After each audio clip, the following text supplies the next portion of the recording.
As Vancouver's fledgling city council slogged through a marathon round of meetings during its first few weeks, you could sense the disparate group was trying mightily to get along. It didn't go badly on broad issues such as creating a city office to support renters. But really, what's not to like about that? More than half of Vancouverites rent. And this election made it clear providing more affordable rental housing is one of the city's most urgent challenges. Green Party Councillor Adriane's motion to begin work on a new city plan was also approved. There was some dickering over wording, but it was smoothed over quickly, and public engagement will begin in the spring. This, too, was a high-level directive that will certainly keep city staff hopping but did not prescribe any immediate change. Again, fairly easy for everyone to agree on, at least until recommendations for change are made. The real test of council solidarity will begin when it comes time to tinker with zoning and density. The first flash of pique came during NPA Councillor Colleen Hardwick's motion to roll back blanket duplex zoning across Vancouver, an 11th-hour change adopted by the previous council. Ms. Hardwick argued there was inadequate public consultation and was upset when council colleagues delayed voting on her motion. City staff say 10,000 residents were consulted over the 14 months prior to November 2017, when the Housing Vancouver strategy was passed and that support for duplexes was strong across the city. Still, history gives us reason to believe Ms. Hardwick and her NPA colleagues are likely getting pushback against density from West Side residents.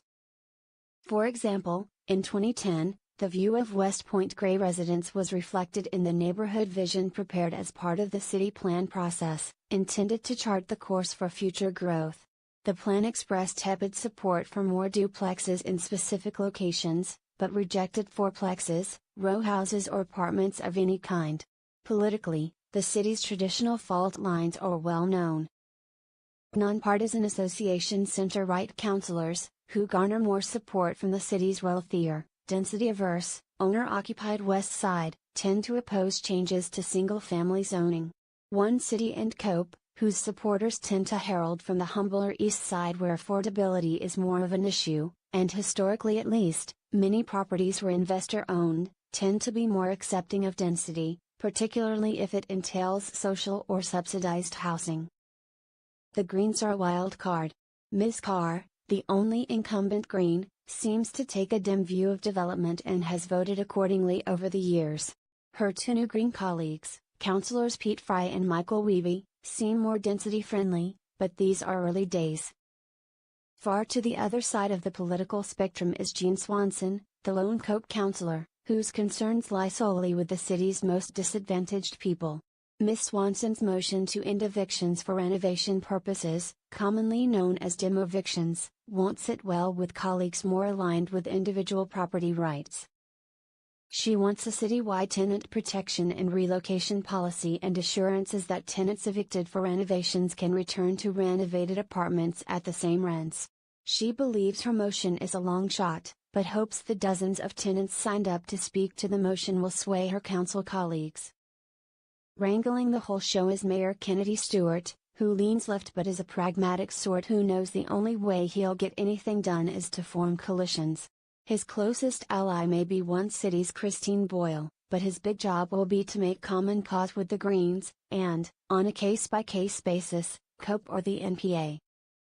Look to Ms. Swanson to be the biggest disruptor on council, because she cares chiefly about only one segment of the population. So far, relationships are cordial, she says. The NPA's Melissa DeGenova has been kindly walking her through the mechanics of council procedure. But don't look to her to ever cooperate with developers seeking to build market condominium towers. Being nice is fine, but that doesn't mean I'm going to vote for something that is going to screw the people that I'm trying to represent. Look out, Mayor Stewart. There are plenty of fireworks still to come.